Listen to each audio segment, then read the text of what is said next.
भारत माता की, भारत माता की जय भवानी, जय भवानी, जय जय जय जय जय भवानी, जय जय जय जय जय भवानी। मंचावर उपस्थित आपल्या सर्वांचे नेते आणि अध्यक्ष माननीय चंद्रकांत दादा पाटील,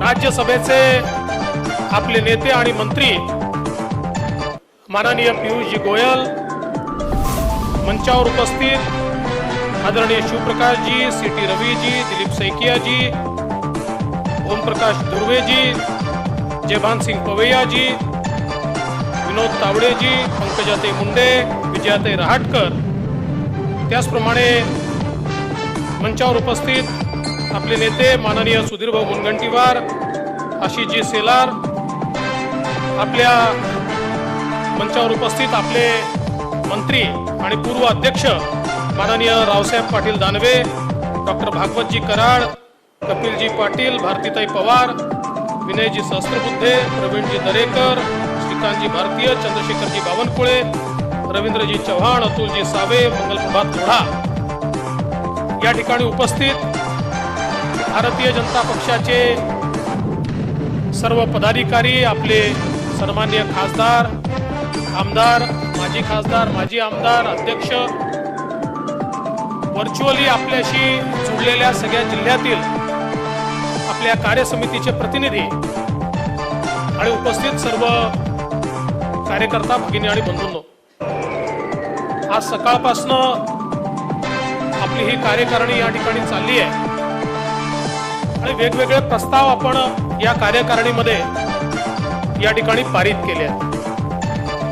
त्या प्रस्तावांकडे जायच्या आधी सर्वात पहिल्यांदा आपल्या सगळ्यांना कल्पना आहे की महाराष्ट्राचे मुख्यमंत्री श्री उद्धव ठाकरेजी यांच्यावर नुकतीच एक शस्त्रक्रिया पार पडली आणि त्यामुळे आपल्या सर्वांच्या वतीनं मी त्यांना शुभेच्छा देतो।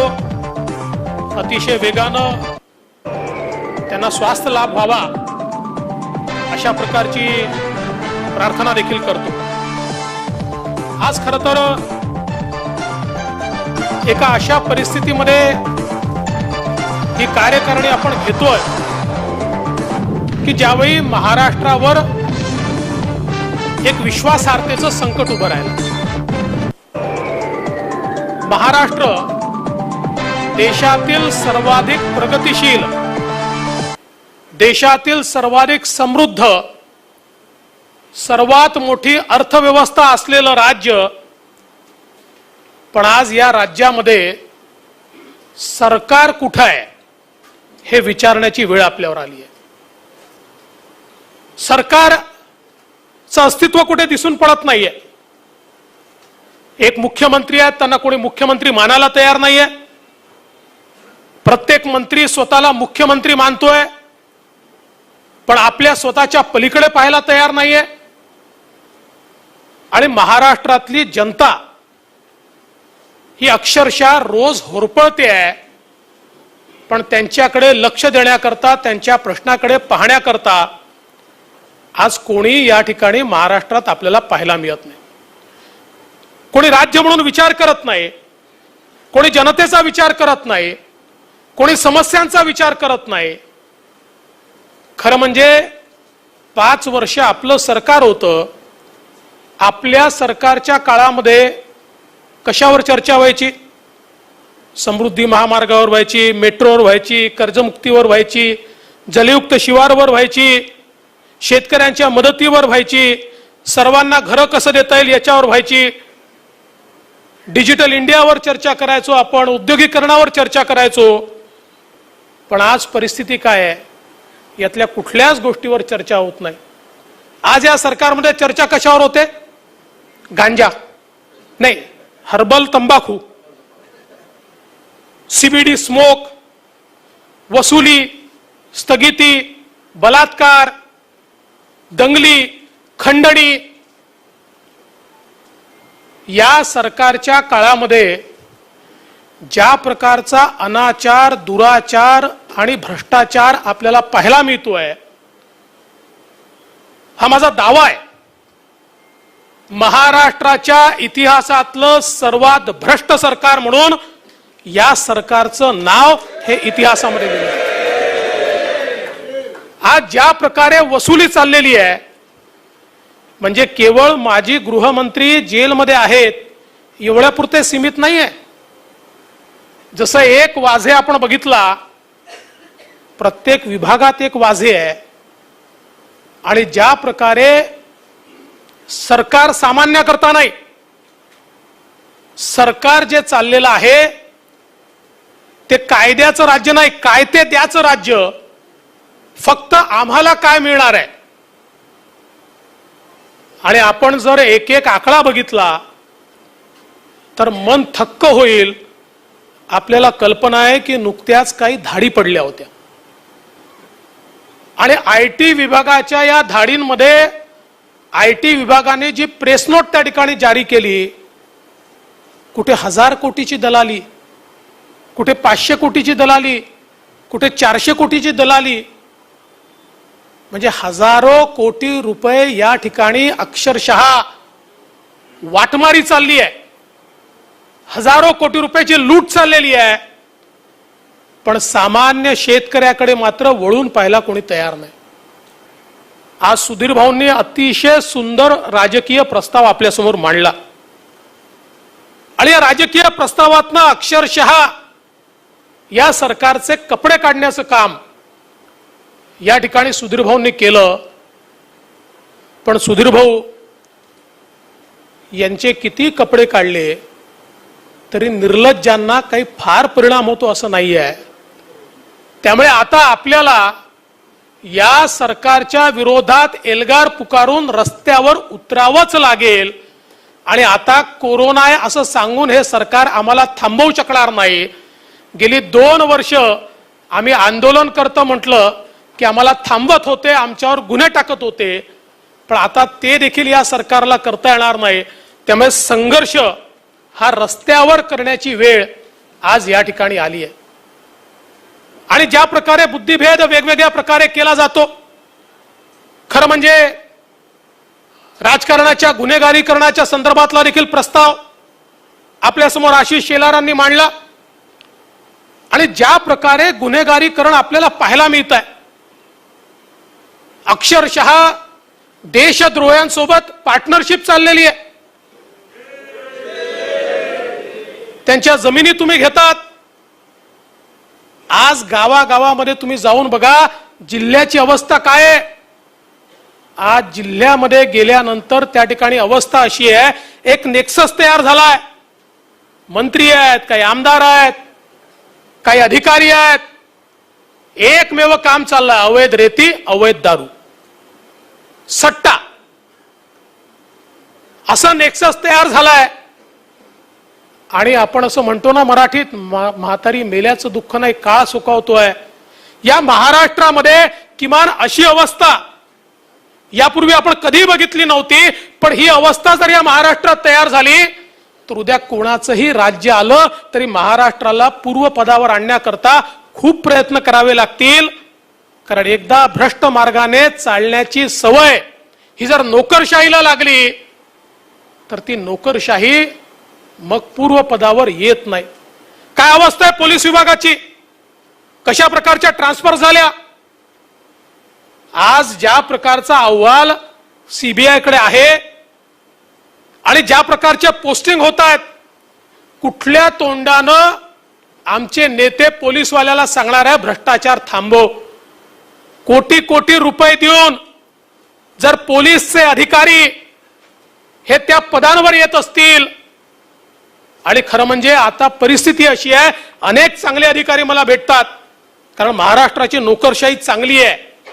अनेक चांगले अधिकारी भेटतात आणि ते म्हणतात, अहो असा बाजार मांडलाय की आता आमच्या इकडे लोक चोरासारखंच पाहतात. आम्ही काही केलं की नाही केलं तरी लोकांना वाटतं आम्ही त्यांच्यासारखे आहोत. ही अवस्था आज या ठिकाणी खरं म्हणजे आपल्याला पाहायला मिळते. आणि म्हणून याच्या विरुद्ध संघर्ष आपण उभा केलाय. आणि एक गोष्ट आपण लक्षात ठेवली पाहिजे लढाई ही समोरून लढावी लागते, ती फ्रंटल लढावी लागते, ती बोटचेप्या धोरणाने लढता येत नाही, पूर्ण ताकदीने लढावी लागते. आणि मी एक गोष्ट स्पष्टपणे सांगतो, आम्हाला कोणालाही घाबरण्याचं कारण नाही, कारण आमच्याजवळ इनामी नाही, आमच्याजवळ बेनामी नाही. आमच्याजवळ इनामी नाही, आमच्याजवळ बेनामी नाही. आम्ही कोणाच्या बापाला घाबरतही नाही. ज्या दिवशी मुख्यमंत्र्याचं पद सोडलं आणि वर्षातनं बाहेर पडलो, 5 वर्ष मुख्यमंत्री होतो, या मुंबईमध्ये घर नव्हतं, 4 महिने भाड्याच्या घरात राहिलो, त्यानंतर सरकारी क्वार्टर मिळालं तर त्या सरकारी क्वार्टरमध्ये गेलो. त्यामुळे यांना आपण घाबरण्याचं कारण नाहीये. हे भ्रष्ट लोक आहेत आणि भ्रष्टाचारांच्या विरुद्ध सीधी लढाई, थेट लढाई ही आपल्याला लढावीच लागेल. आणि आपण जर ते लढलो नाही तर आपल्याला काळ कधी माफ करणार नाही, काळ माफ करणार नाही. आज ही लढाई जनतेची आहे, महाराष्ट्राची लढाई आहे. आणि जी अवस्था आज पाहायला मिळते आहे, ही जी काही घटना अमरावतीमध्ये, मालेगावमध्ये, नांदेडमध्ये घडली, ही साधी घटना मानू नका. हा एक प्रयोग आहे, प्रयोग. या देशामध्ये अराजक तयार करण्याकरता, देशाच्या सरकारच्या विरुद्ध मायनॉरिटीजला पोलराइज करण्याकरता हा विचारपूर्वक केलेला प्रयोग आहे. 26 ऑक्टोबरला बांगलादेशमध्ये हिंदूंवर अत्याचार होतात म्हणून त्रिपुराला एक रॅली निघते. बांगलादेशातल्या हिंदूंना समर्थन देण्याकरता कुठली हिंसा त्याच्यामध्ये होत नाही. पण 28 ऑक्टोबर पासून फेसबुकवर, ट्विटरवर आणि व्हॉट्सअपवर काही पोस्ट सुरू होतात. आणि या पोस्ट काय असतात? या पोस्ट असतात मशीद जाळली. आणि मग मशीद जाळली म्हणून कुठला फोटो दाखवला जातो? तर त्या ठिकाणी सीपीआयएमच्या मुख्य कार्यालयाला जी आग लागली होती तो फोटो मशिदीचा फोटो म्हणून त्या ठिकाणी दाखवला जातो आणि सांगितलं होतं 16 मशिदी जाळल्या. त्यानंतर दिल्लीतल्या एका रेफ्युजी कॅम्पमध्ये लागलेल्या आगीमध्ये त्या ठिकाणी काही पुस्तकं जळतायत आणि काही लोक ती बाहेर काढतायत.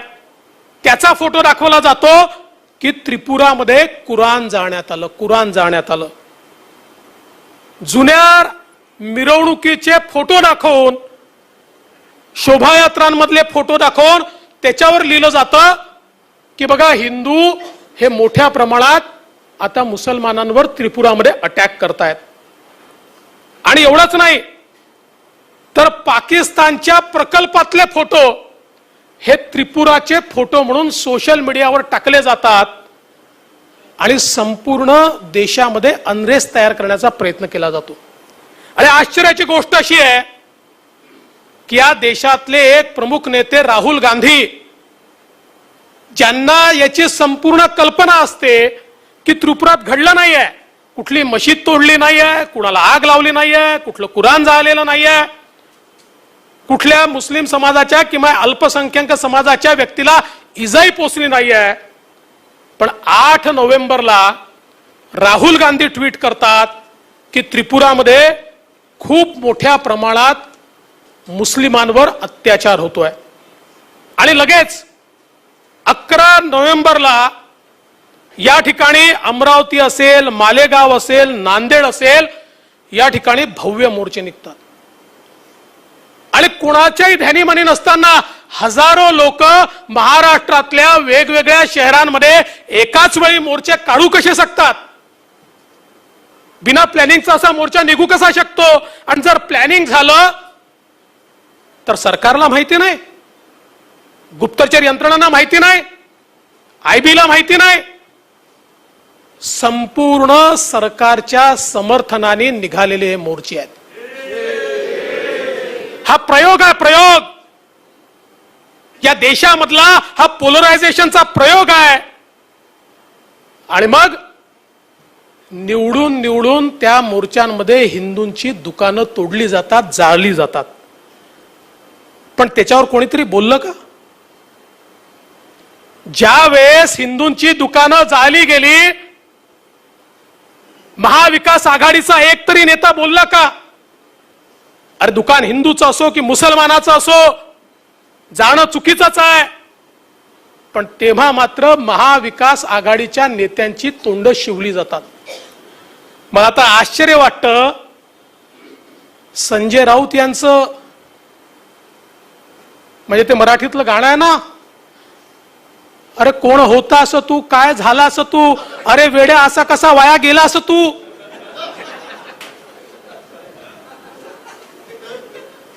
काय म्हणून राहिलेत ते? भारतीय जनता पक्षाने दंगल घडवली. नवाब मलिकांचा तर प्रश्नच नाही, हर्बल तंबाखूमुळे काही त्यांना ठेवलंच त्या करताय. माझा तर आरोप असा आहे की हे जे काही षडयंत्र होतं, हे षडयंत्र उघडं होऊ नये म्हणून कव्हर फायरिंग करण्याकरता हे नवाब मलिकांनी स्टेटमेंट दिलं की या ठिकाणून पैसे गेले. कारण त्यांना हे नेमकं माहिती आहे की या शहरांमध्ये हे अचानक मोर्चे काढण्याकरता कुठून कुठून फंडिंग झालाय, ते कोणी कोणी दिलाय याची संपूर्ण कल्पना त्यांना असल्यामुळे हे कव्हर फायरिंग आहे, कव्हर फायरिंग आहे. पण चिंता करण्याचं कारण नाहीये. आज अमरावतीतली परिस्थिती बघा, आमच्या कार्यकर्त्यांना त्या ठिकाणी अटक केली. माझा सवाल आहे, अमरावतीमध्ये SRPच्या 7 कंपन्या होत्या. पहिल्यांदा तर त्यांना ज्या वेळेस हा मोर्चा निघाला आणि त्यानंतर तोडफोड सुरू झाली, पहिल्यांदा तर त्यांना आदेशच दिले नाहीत. कंपन्या आहेत पण त्यांना आदेशच मिळत नाहीयेत. आणि त्यानंतर जेव्हा आदेश दिला, हाताबाहेर गोष्टी गेल्या, त्यावेळी त्या कंपन्यांवर जो हल्ला झाला, हा एक पॅटर्न बघा, पॅटर्न. आझाद मैदानावर ज्यावेळी अशाच प्रकारची घटना झाली होती, कोण जखमी झालं? पोलीसवाले जखमी झाले होते. तीच परिस्थिती.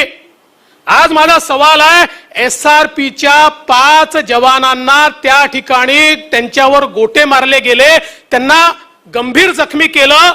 हे गंभीर जखमी करणारे कोण होते? आणि अचानक कोल्हापुरी गेट असेल, नागपुरी गेट असेल, यापासून जो सगळा एरिया आहे, त्या एरियामध्ये इतके टोकदार गोटे आले कसे? हे जर जमा करून ठेवलेले गोटे नव्हते, ते गोटे आले कसे? आणि आज SRPच्या आमच्या पोलीस जवानांवर या ठिकाणी हल्ला झाल्यानंतर आणि त्यांना त्या ठिकाणी जखमी केल्यानंतर एका माणसाला तरी अटक झाली का? नाही. म्हणजे पोलीस काय मार खाण्या करतायत का? एकाही माणसाला अटक झालेली नाही. ठरवून पोलिसांवर अटॅक आहे. आणि म्हणून हा पॅटर्न समजून घ्या, पॅटर्न समजून घ्या. हा पॅटर्न आहे. या देशामध्ये ज्यावेळी मोदीजींच्या विकासाला उत्तर देता येत नाही, त्यावेळी लोकांमध्ये कन्फ्युजन तयार करा. ज्यावेळी मोदीजींच्या विकासाला उत्तर देता येत नाही, त्यावेळी मायनॉरिटी पोलरायझेशनच्या दृष्टीनं हे प्रयोग या ठिकाणी चाललेले आहेत. आणि प्रयोग भूमी ही महाराष्ट्रच असते. आपण बघितलं, अर्बन माओवाद्यांनी याच महाराष्ट्रामध्ये भीमा कोरेगावला हा प्रयोग करून बघितला. आणि आता तोच प्रयोग या महाराष्ट्रामध्ये चाललाय. कारण त्यांना आता असं वाटतं महाराष्ट्रात आमची सरकार आहे. आणि महाराष्ट्रातले अनेक मोठे नेते हे ज्यावेळेस म्हणतात की आमचे आदिवासी हे त्यांच्यावर अन्याय झालाय, त्यामुळे नक्षली विचाराकडे वळले आहेत. खरं म्हणजे जर तिथलं सत्य बघितलं, आज गडचिरोलीचे आमचे आमदार या ठिकाणी आहेत, खासदार आहेत, त्यांना विचारा, गडचिरोलीत जाऊन विचारा, एकाही आदिवासीचं त्याला समर्थन नाहीये. आज हे जे काही या ठिकाणी आणतायत, आजूबाजूच्या राज्यातले लोक जे पैशाने रिक्रूट केलेले आहेत, एक त्यांची अर्थव्यवस्था आहे, त्या अर्थव्यवस्थेच्या आधारावर या ठिकाणी चाललेलं आहे. आणि असं तुम्ही ज्यावेळेस म्हणता, त्यावेळी त्या 26 माओवाद्यांना कंठस्नान घालणाऱ्या आमच्या पोलिसांचा अपमान होत नाही? यापूर्वी त्याच गडचिरोलीमध्ये आमचे शेकडो पोलीस मारले गेले, त्यांचा अपमान होत नाही? हे खरं आहे की शेवटी चीड अन्यायातनं सुरू होते, पण तो अन्याय दूर करण्याचं काम देखील आपल्यालाच करावं लागेल. मात्र आज हे गोष्ट समजून घेतली पाहिजे की जो नक्षलवाद विचाराने होता तो आता विचाराने नाही आहे. आता विचाराचा नक्षलवाद संपलेला आहे. आता एक नक्षल अर्थव्यवस्था तयार झाली आहे, एक रेड कॉरिडॉर तयार झाला आहे. आणि हा रेड कॉरिडॉर हा नेपाळपासून साऊथ पर्यंत संपूर्ण या ठिकाणी एक वेगळी अर्थव्यवस्था. आणि ज्यावेळी अर्बन माओवादी पकडले गेले आणि त्यांचं साहित्य सापडलं, त्यावेळी यांना कशी आयसिसची मदत आहे, यांना कशी पाकिस्तानची मदत आहे आणि यांना कशी चीनची मदत आहे, या सगळ्या गोष्टी बाहेर आल्या आहेत.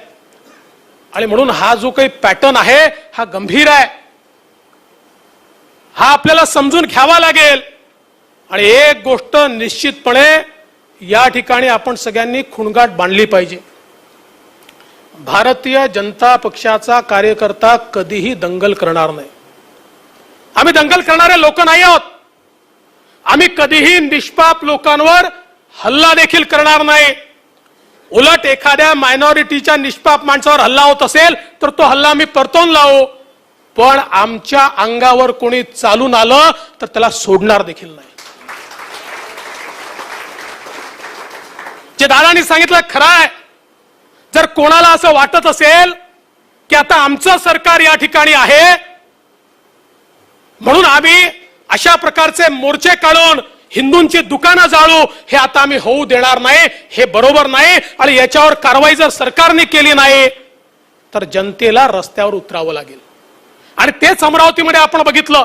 कुठल्याही हिंसेचं समर्थन आम्ही करत नाही, पण सरकार हे जर त्या ठिकाणी चिडीचूप बसत असेल, सरकार जर आशीर्वाद देत असेल, तर अशा प्रकारच्या घटना या ठिकाणी होणार आहेत.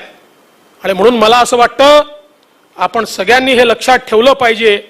आणि या दृष्टीनं येत्या काळामध्ये कुठेतरी आपला आवाजही बुलंद झाला पाहिजे.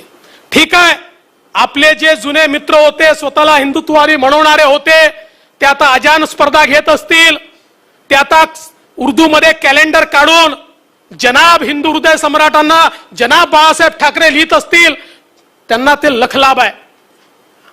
आपल्याला माहिती आहे की त्यांना मुंबईची चिंता आहे, मुंबई महानगरपालिकेची चिंता आहे. त्यांना माहिती आहे की मुंबई महानगरपालिकेमध्ये अमराठी त्यांना वोट देणार नाही, मराठी त्यांना वोट देणार नाही. त्यामुळे आता ही जी एक राहिलेली वोट बँक आहे, कारण आता काँग्रेस राष्ट्रवादी सोबत ते आहेतच, त्यामुळे त्या वोट बँकेवर डोळा ठेवून ते बाळासाहेब ठाकरेंना जनाब म्हणत असतील, ते त्यांना लखलाभ आहे. आम्ही सर्वसमावेशक राजकारण करणारे आहोत. आमच्या मोदीजींनी जात धर्म पंथ याच्या पलीकडे जाऊन सबका साथ सबका विकास आम्हाला सांगितला आहे. पण त्याच वेळी आम्ही लांगुल चालन करणार नाही, आम्ही अपीजमेंट करणार नाही, आम्ही वोट बँकेची राजनीती करणार नाही. अरे निवडणुका येतील जातील, एखादी निवडणूक जिंकू एखादी हारू, पण आमचा देश महत्वाचा आहे. देशविरोधी ज्या ताकदी असतील त्यांच्याची हात मिळवणी भारतीय जनता पार्टी काही झालं तरी करणार नाही. निवडणुका हारलो तरी चालेल, पण अशा शक्तींच्या विरुद्ध भारतीय जनता पार्टी नेहमीच मैदानात राहील. आता अलीकडच्या काळामध्ये काही लोक नरेटिव्ह सेट करतात. सकाळपासून संध्याकाळपर्यंत काही लोक आपल्याला टीव्हीवरच दिसतात. खरं म्हणजे अशा लोकांची फार काळजी करण्याचं कारण नाहीये. फ्रान्समध्ये एक खटला झाला आणि खटला काय होता माहितीये? खटला असा होता की फ्रान्समध्ये एक मॉरिस नावाचा कोंबडा होता, फेमस कोंबडा. आणि हा मॉरिस कोंबडा रोज सकाळी बांग द्यायचा आणि त्याचे फार कौतुक व्हायचं. काही दिवसांनी हा मॉरिस कोंबडा दुपारी बांग द्यायला लागला. आणि मग काही लोक कोर्टात गेले आणि तो खटला चालला. आणि त्यांनी सांगितलं मॉरिस कोंबडा सकाळी बांग देत होता तोपर्यंत बरं होता, तर दुपारी बांग देतो. अशा प्रकारे काही कोंबडे दिवसभर आपल्याला चॅनलवर दिसतात. पूर्वी सकाळी द्यायचे, आता दुपारी देतात, संध्याकाळी देतात. एक गोष्ट लक्षात ठेवा, गरुड असतो ना, गरुड, हा गरुड जो असतो, या गरुडावर कावळा बसतो आणि त्या गरुडाला तो चोच मारतो, तर गरुड त्याला काहीच कळत नाही. गरुड काय करतो माहितीये? गरुड दोन्ही पंख पसरतो आणि आकाशात झेप घेतो आणि वर वर वर वर वर जात जातो. अशा परिस्थितीत तो गरुड जातो की त्या उंचीवर त्या कावळ्याला श्वासच घेता येत नाही आणि तो कावळा गरुडाच्या पाठीवरनं खाली पडतो. भारतीय जनता पार्टी गरुडासारखी आहे. हे किती डोमकावळे आपल्या मानेवर बसले आणि चोची मारल्या तरी एकदा पंख पसरला की चिंता करण्याचं कारण नाही आहे. या सगळ्या डोमकावळ्यांना आपण पुरून उरणार आहोत. आज काय अवस्था आहे महाराष्ट्रामध्ये, एक एक घटना जर आपण बघितली, 200 लोक बलात्कार करतायत, 400 लोक बलात्कार करतायत. कुठनं हे नराधम आले आहेत? कोणाचा पाठिंबा यांना आहे? ही अमानवीय व्यवस्था कशी उभी राहते? हा कोणाचा महाराष्ट्र आहे? आम्ही तर म्हणतो छत्रपतींचा महाराष्ट्र. छत्रपतींच्या महाराष्ट्रात ही औलाद आली कुठून? आणि रोज घडतंय. आणि हे घडल्यानंतर सरकारची याच्यावर काही प्रतिक्रिया आहे का? काही प्रतिक्रिया नाही आहे. केवळ घोषणा केल्या जातात, शक्ती कायदा तयार करू, युक्ती कायदा तयार करू, भक्ती कायदा तयार करू. इथे फक्त भक्तीच कायदा आहे, दुसरा कुठला कायदा नाही या सरकारमध्ये. सगळ्यांनी नेत्यांची भक्ती करायची, मग त्यांना जी शक्ती मिळते ती आपण पाहतोच आहोत रोज. पण कुठेतरी आपल्याला हे लक्षात घ्यावं लागेल की या सरकारमध्ये महिला असुरक्षित आहेत. प्रश्न हा नाही आहे. कोणी हा सवाल विचारू शकतो की यापूर्वी घटना घडल्या नाहीत का? होय, घडल्या. पण ज्या प्रकारे आज राजरोसपणे रोजच्या रोज या घटना घडतायत, ही चिंतेची बाब आहे. आणि त्याच्यावर कुठली कारवाई होत नाही, ही त्यापेक्षा चिंतेची बाब आहे. आणि मग अशा या सगळ्या परिस्थितीमध्ये ज्यावेळी सरकारमध्येच दागी मंत्री असतील त्यावेळी अशा गोष्टींवर कारवाई होईल याची अपेक्षा तरी आपण कशी ठेवायची? काय अवस्था शेतकऱ्यांची आमच्या केली आहे? आज आमच्या शेतकऱ्याला कुठली मदत या सरकारच्या वतीनं केली जात नाही. अतिवृष्टी आली, पूर आला, वादळ आलं, कुठलंही आलं की एक त्या ठिकाणी पॅकेज घोषित करतात. पॅकेज, आम्ही पॅकेज घोषित करायचो, पण ते पॅकेज वास्तविकतेत आणून दाखवायचो. आज इथे असं आहे की अतिवृष्टीचे पैसे नाही आहेत, पुराचे पैसे नाही आहेत. आणि सगळ्यात महत्वाचं, या सरकारला तर अक्षरशः विदर्भ मराठवाड्याचा तिटकार आहे. विदर्भ मराठवाड्याचा तिटकारा असलेलं असं सरकार यापूर्वी कधीच पाहिलं नव्हतं. कोणी जाऊन पाहत नाही. लोक जगले की मरले कोणी पाहायला तयार नाही, कोणी मदत करायला तयार नाही. सगळ्या मराठवाड्याच्या चालू योजना बंद आहेत.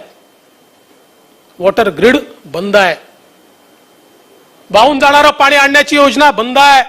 आणि सगळ्यात महत्वाचं, अत्यंत परिश्रमानं आणि अत्यंत संघर्षातून मिळवलेलं वैधानिक विकास मंडळ, ज्या वैधानिक विकास मंडळामुळे विदर्भ आणि मराठवाड्याला हक्काचा न्याय होता, ते वैधानिक विकास मंडळ यांनी मारून टाकलं, मुर्दा पाडला, खून केला त्याचा.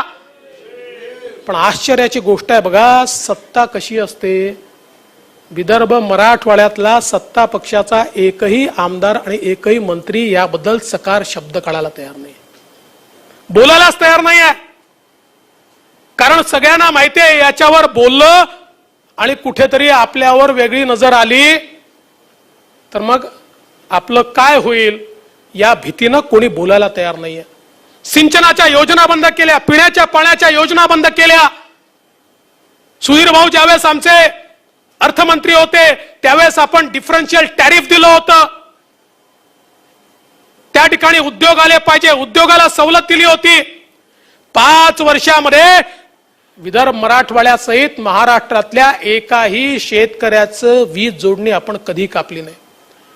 मी बावनकुळेंचं अभिनंदन करेन की 5 वर्ष मंत्री म्हणून बावनकुळेंनी या ऊर्जा विभागामध्ये अभूतपूर्व इन्फ्रास्ट्रक्चर तयार केलं. आणि केवळ इन्फ्रास्ट्रक्चर तयार केलं नाही तर त्यावेळी कधी दुष्काळ होता, कधी अतिवृष्टी होती, स्पष्टपणे सांगितलं की आम्ही वीज कापणार नाही. आवश्यकता पडली तर कॅबिनेटमधनं आम्ही त्यांना सरकारकडनं पैसे दिले की ठीक आहे शेतकरी भरू शकत नाही, लॉस होतोय, सरकार पैसे देईल, सरकारने पैसे दिले. आज मात्र सर्रास गावाच्या गावं अंधारात आहेत. डीपीच्या डीपी काढून नेल्या आहेत. डीपी गेली तर 2 महिने डीपी येत नाहीये. पिण्याच्या पाण्याच्या योजना, शाळा म्हणजे काल परवा शाळा सुरू झाल्या आणि सुरू झाल्याबरोबर त्याचे विजेचे कनेक्शन कापले. आणि हे इतके ढोंगी लोक आहेत, काही झालं की केंद्र सरकारकडे बोट दाखवायचं. आज पेट्रोल डिझेलच्या संदर्भातलं सत्य आपल्या समोर सुधीर भाऊंनी मांडलं. केंद्र सरकारने पेट्रोलवर 5 रुपयाने डिझेलवर 10 रुपये कमी केल्यानंतर देशातल्या 25 राज्यांनी आपला वॅट कमी केला. 25 राज्यांनी. का त्यांच्यासमोर समस्या नाहीये? आणि अशी राज्य की जी गरीब आहेत पण ते लोकांना उत्तरदायी आहे. छोट्या छोट्या राज्यांनी वॅट कमी केला, आमच्या राज्यांनी काय केलं? वॅट कमी करणं तर सोडाच, पण जेव्हा केंद्र सरकार 5 रुपयांनी टॅक्स कमी करतं त्यावेळी भाव 7 रुपयांनी कमी व्हायला पाहिजे, 6.25 रुपयांनी. कारण केंद्र सरकारच्या टॅक्सवर आपण टॅक्स लावतो, त्यामुळे त्यांचा टॅक्स कमी झाला की ऑटोमॅटिक आपला टॅक्स कमी होतो. मात्र आपल्या सरकारनं मॅचिंग केलं. मॅचिंग म्हणजे काय केलं? केंद्राचेच 5 रुपये आपल्याला पास ऑन केले, त्याच्यावर 1 नवा पैसा आपल्याला मिळू नये जो ऑटोमॅटिक मिळणार होता तेही रेट आपले ऍडजस्ट केले आणि तेही पैसे आपल्याला मिळू दिले नाहीत. म्हणजे तेही रिलीफ आपल्याला मिळू दिले नाही. काल परवापर्यंत सायकल मोर्चा काढत होते, पेट्रोल डिझेलचे भाव कमी करा, कमी करा. आता केंद्र सरकारने केल्यानंतर तुम्ही का भाव कमी करत नाही? आणि म्हणून माझी सगळ्यांना विनंती आहे, रोज जाब विचारला पाहिजे. या सरकारच्या विरुद्ध जोपर्यंत वॅटचे भाव हे कमी करत नाही तोपर्यंत भारतीय जनता पक्षाने आंदोलन केलं पाहिजे. ही काय केवळ केंद्र सरकारची जबाबदारी नाही आहे. आणि अजितदादा पवार म्हणतात आमचे जो उत्पन्नाचं हे स्रोत आहे, असं नाही आहे अजितदादा. आता दारूचं एवढं मोठं स्रोत आहे की तुमच्याकडे? कोरोनामध्ये मंदिरं बंद असताना तुम्ही दारू तर सुरू केली होती ना? मंदिरं बंद होती, बार बंद ठेवले का? नाही ठेवले. सगळ्यात पहिले बार उघडले. ते आहे ना तुमचा स्रोत. किती सुधरव? 35-40 हजार कोटी रुपये त्यातनं तुम्हाला मिळतात. आणि जसं तुम्हाला स्रोत आहे या 25 राज्यांना नाही आहे. जे तुम्हाला स्रोत आहे तेच त्या 25 राज्यांना आहे. अरे गुजरातमध्ये तर राज्य उत्पादन शुल्क नाही आहे, तिथे दारूच नाही आहे. तरी देखील महाराष्ट्रापेक्षा 15 रुपयाने रेट कमी का? मग जर गुजरात करू शकते तर महाराष्ट्र का करू शकत नाही? का करू शकत नाही? कारण तुम्हाला घेणं देणंच नाही आहे. आणि मग रोज उठायचं, खोटं बोल पण रेटून बोल, मग सांगायचं जीएसटीचे पैसे. खरं म्हणजे केंद्रातलं मोदीजींचं सरकार इतकं हिम्मतवालं सरकार आहे. हे सरकार सांगू शकलं असतं की 2 वर्षामध्ये जसं स्टेटला जीएसटी आला नाही तसं केंद्रालाही आला नाही. कारण जीएसटी एकाच वेळी भरला जातो आणि त्याचे 2 हिस्से होतात. एक हिस्सा केंद्राला जातो, एक हिस्सा राज्याला येतो. काही केंद्राकडे जाऊन तो राज्याकडे येत नाही असं नाही आहे, एकाच वेळी जातो. पण केंद्राने सांगितलं होतं की तुम्हाला दरवर्षी 14% चढ्या दरानं जीएसटी मिळाला तर ठीक, नाही मिळाला तर आमच्या खिशातनं आम्ही तो देऊ. आता केंद्र सरकार सांगू शकली असती की कोरोनात आमचंही आला नाही तर आम्ही कुठून द्यायचा, असं नाही म्हटलं केंद्र सरकारने. केंद्र सरकारने सांगितलं काही हरकत नाही, आमचाही जीएसटी आला नसेल तरी आम्ही जे ठरवलं होतं 14% अधिक दरानं ते आम्ही आमच्या बजेटमधनं तुम्हाला देऊ. मागच्या वर्षी दिले, याही वर्षी देणार आहे. जीएसटीचं जे काही वर्ष आहे ते आपण जुलैपासून सुरू केलेलं आहे. त्याचं रिकन्सिलिएशन त्या जुलैच्या दरम्यान होतं. सरकारला माहिती आहे की मागच्या वर्षीचे पैसे आले, या वर्षीचे येणारच आहेत. केंद्राने आपला नियमच करून घेतलाय की ते पैसे द्यायचे आहेत. पण काही उठलं की उठून बोलायचं जीएसटीचे पैसे आले नाही, जीएसटीचे पैसे आले नाही. अरे कुठेतरी छोट्या छोट्या राज्यांकडे बघा. जी राज्य रडत नाही ती लढतात. छोटी छोटी राज्य आहेत पण त्यातल्या एकही राज्याने तक्रार केली नाही आमचे जीएसटीचे पैसे आले नाही, कारण त्यांना माहिती आहे ये मोदी जी है, अगर आपको कहा है मिलेगा तो मिलेगा ही. ते त्यांना माहिती आहे, मिळालाय. पण या ठिकाणी मात्र आपलं अपयश लपवण्याकरता रोज नवीन बहाणा सांगितला जातो आणि त्यामुळे यांचा जीएसटीचा जो बहाणा आहे हा केवळ दिशाभूल करणार आहे. माझा सवाल आहे, हजारो कोटी रुपये कॉन्ट्रॅक्टर्सला देऊन दलाली घेण्याकरता तुमच्याकडे पैसा आहे, त्यावेळेस जीएसटी नाही आठवत, त्यावेळेस जीएसटीचा विचार नाही करत. पण सामान्य शेतकऱ्याला मदत करायची असेल, सामान्य नागरिकाला मदत करायची असेल तर मात्र या ठिकाणी तुम्हाला जीएसटी आठवतो आणि म्हणून कुठेतरी यांना उघडं पाडलं पाहिजे. आज खरं म्हणजे ही जी काही अवस्था आपल्याला पाहायला मिळते आहे ही अत्यंत वाईट आहे. आज तुम्ही बघा, कुपोषण या महाराष्ट्राला लागलेली एक कीड आहे. पण या कुपोषणाच्या संदर्भात आपल्या सरकारनं अतिशय चांगलं काम केलं. आमच्या पंकजाताई मुंडेंकडे खातं होतं. या कुपोषणाच्या संदर्भात आपण वेगवेगळ्या योजना राबवून कुपोषण अतिशय खाली आणलं होतं. अभूतपूर्व अशा प्रकारचा घट त्याच्यामध्ये आपण केला होता. आता अवस्था अशी आहे, काल परवा अहवाल आलाय आणि सर्वाधिक कुपोषित बालकं पुन्हा एकदा महाराष्ट्रात आहेत. सर्वाधिक कुपोषित बालकं महाराष्ट्रात आहेत. आणि कोण बालकं आहेत ही? आमच्या सुदूर भागात राहणारे आमचे आदिवासी बालकं, ज्यांच्यापर्यंत पोहोचणारा आहार हा तुम्ही खाऊन टाकला. आपल्या लक्षात असेल, मी स्वतः ज्यावेळेस विधानसभेच्या बाहेर आपण विधानसभा भरवली होती त्यावेळेस आदिवासींना कशा प्रकारचं धान्य दिलं जात आहे त्याचा नमुना आपल्याकडे दिला होता. जे थेट खावटीचे पैसे त्यांना द्यायला पाहिजे होते ते पैसे देण्याच्या ऐवजी यांनी खरेदी केली आणि इतक्या निकृष्ट दर्जाची खरेदी केली, जनावर खाऊ शकत नाही. अरे त्या आदिवासी बालकांच्या खाण्यामध्ये तुम्हाला त्या ठिकाणी दलाली पाहिजे. कुठे फेडाल हे पाप, कुठे फेडाल? आणि आज त्यामुळे हे कुपोषण या ठिकाणी वाढलेलं आपल्याला पाहायला मिळत आहे. या 2 वर्षामध्ये सातत्याने शेतकरी आत्महत्या वाढतायत. एकट्या 2020 साली 4006 शेतकऱ्यांनी आत्महत्या केल्या आहेत. खरं म्हणजे ही सगळी अवस्था जी आहे ना, ही अक्षरशः विषण्ण करणारी अवस्था आहे. पण कुठेतरी या संदर्भात आपल्याला जागृत होण्याची गरज आहे. खरं तर आज हे सरकार सांगतं की देशामध्ये सर्वाधिक लसीकरण आम्ही केलं. हो, आणि आम्हाला अभिमानच आहे की देशात सर्वाधिक लसीकरण हे महाराष्ट्राने केलं. पण माझा सवाल आहे, लसी दिल्या कोणी? सर्वाधिक लसीकरण करण्याकरता महाराष्ट्राला लसी दिल्या कोणी? नरेंद्र मोदीजींनी या लसी दिलेल्या आहेत. मोदीजी असे पंतप्रधान आहे जे टीम इंडिया सांगतात, टीम इंडिया. त्यांनी कधी भेदभाव केला नाही. महाराष्ट्रातलं सरकार रोज आम्हाला शिव्या देतं हे त्यांनी कधी त्याच्याकडे विचार केला नाही. सर्वाधिक लसी या महाराष्ट्राला मिळाल्या. हेच नेते होते की जे लसीकरणाच्या संदर्भात सातत्याने बोलत होते.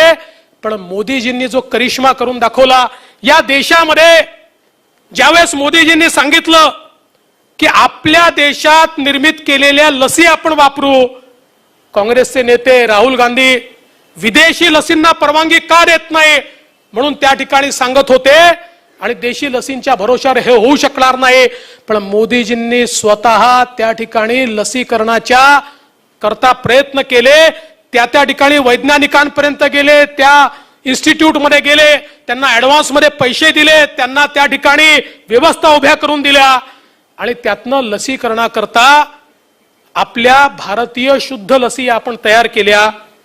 आणि आश्चर्य बघा, आश्चर्य असं आहे की आपण 280 दिवसात, केवळ 280 दिवसामध्ये या देशामध्ये मोदीजींच्या नेतृत्वात 100 कोटी लोकांचं लसीकरण आपण करून दाखवलं.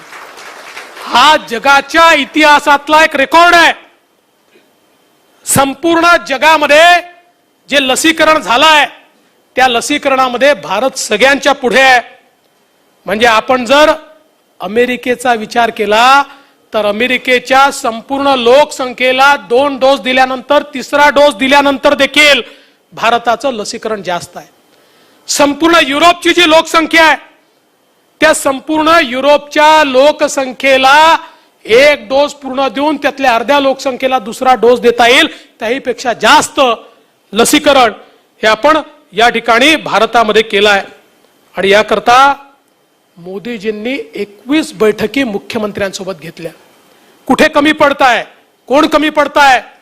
आणि तुम्ही विचार करा, या देशाने हे जे करून दाखवलं सोपं नाही आहे.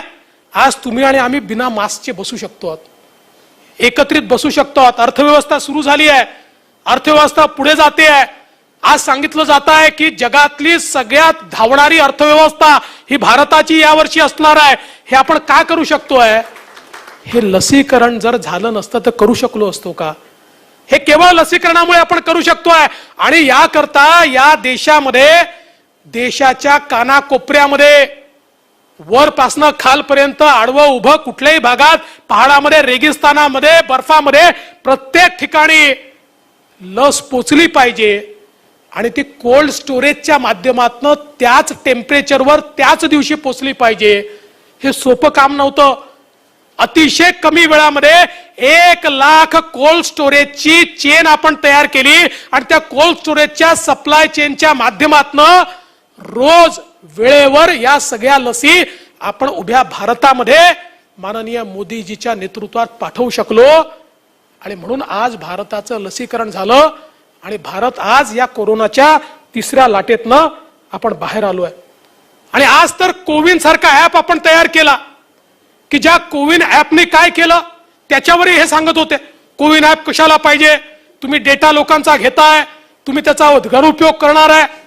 पण कोविन ऍपने देशभरामध्ये कोणीही व्यक्ती असो देशभरातला, त्याला त्याच्यावर रजिस्ट्रेशन करता आलं, त्याचा वेळ, त्याचा स्लॉट बुक करता आला, त्याची जागा बुक करता आली. आणि एवढंच नाही तर अमेरिकेसारखा देशही सर्टिफिकेट देऊ शकला नाही. हाताने लिहिलेलं सर्टिफिकेट त्यांना द्यावं लागलं. इंग्लंडमध्ये घोळ झाला, ज्यांनी लसी घेतल्या नव्हत्या त्यांनी सर्टिफिकेट मिळवले. पण भारत एकमेव देश असा होता की ज्यांनी पहिल्या दिवशीपासनं डिजिटली साइन्ड सर्टिफिकेट हे आपल्या प्रत्येक नागरिकाला त्या ठिकाणी दिलं. आणि बाहेर जाणाऱ्या नागरिकांना तर आपला पासपोर्ट देखील आता त्याच्याशी जोडता येतो. आणि हे जे कोविन ऍप मोदीजींनी तयार केलं, आज 12 देश हे कोविन ऍप आपल्याकडनं घेत आहेत आणि त्या कोविन ऍपच्या माध्यमातून लसीकरण करतायत. ही ताकद आहे, ही दूरदृष्टी आहे. पहिल्या दिवशीपासनं ज्या प्रकारे या कोरोनाचा सामना करताना मोदीजींनी दृढता दाखवली. मगाशी ऑक्सिजनचा विषय आपल्या जावडेकर साहेबांनी मांडला. ही जी दृढता दाखवली त्यामुळे भारत आज या ठिकाणी जगाच्या समोर सन्मानाने उभा राहू शकला. आणि तुम्ही आणि आम्ही पुन्हा कामावर जाऊ शकलो. अन्यथा काय अवस्था राहिली असती याचा देखील विचार हा कुठेतरी केला पाहिजे. केवळ आपल्या माहिती करता सांगतो, भारताचं वॅक्सिनेशन अमेरिकेच्या 3 पट, ब्राझीलच्या 5 पट, जर्मनीच्या 10 पट, फ्रान्सच्या 15 पट, कॅनडाच्या 25 पट आणि UAEच्या 100 पट जास्त आहे. ही भारताची ताकद या ठिकाणी आपण पाहिली आहे. आणि म्हणून आज खरं तर या आपल्या संपूर्ण कार्यकारिणीच्या माध्यमातून मोठ्या प्रमाणात वेगवेगळ्या प्रस्तावांवर आपण चर्चा केली आहे. आज आवश्यकता आहे पुन्हा एकदा ज्या प्रकारे छत्रपती शिवाजी महाराजांच्या जन्मापूर्वी आपल्या अनेकांनी जाणता राजा बघितलाय, जाणता राजा. बाबासाहेब पुरंदरे आपल्यामध्ये नाही आहेत, पण जाणता राजा आपण सगळ्यांनी जवळपास बघितलेला आहे. त्यावेळची अवस्था ही त्यात वर्णन केलं आहे की आदिलशाही, कुतुबशाही, मुघलशाही हे सगळे महाराष्ट्रावर तुटून पडत होते. अनाचार, दुराचार, अत्याचार, भ्रष्टाचार याची बजबजपुरी या महाराष्ट्रामध्ये होती. आणि त्यावेळी 18 पगड जातींना सोबत घेऊन सामान्य मावळ्यांच्या भरोशावर छत्रपतींनी आपलं स्वराज्य उभं केलं. आज आपल्याला तेच करावं लागणार आहे. या सरकारच्या विरोधात सर्व लोकांना एकत्रित करून, मगाशी आपण बघितलं मराठा समाज असो, ओबीसी समाज असो, वेगवेगळ्या समाजाचे लोक असो, सगळ्यांसोबत या सरकारनं विश्वासघात केलाय. दीन दलित गोर गरीब आदिवासी सगळ्यांसोबत विश्वासघात झालाय. त्यामुळे या सगळ्यांना एकत्रित घेऊन आपल्याला एक लढा उभारावा लागेल. आणि सामान्य माणसाची ताकद काय असते हे आपल्याला यापुढे दाखवावं लागेल. आणि म्हणूनच आपण आपली बूथची रचना केली आहे. बूथ ऍक्टिव्ह कसा करायचा या संदर्भातलं मार्गदर्शन आपल्याला झालेलं आहे. येत्या काळामध्ये अनेक कार्यक्रम आपल्या समोर आहेत.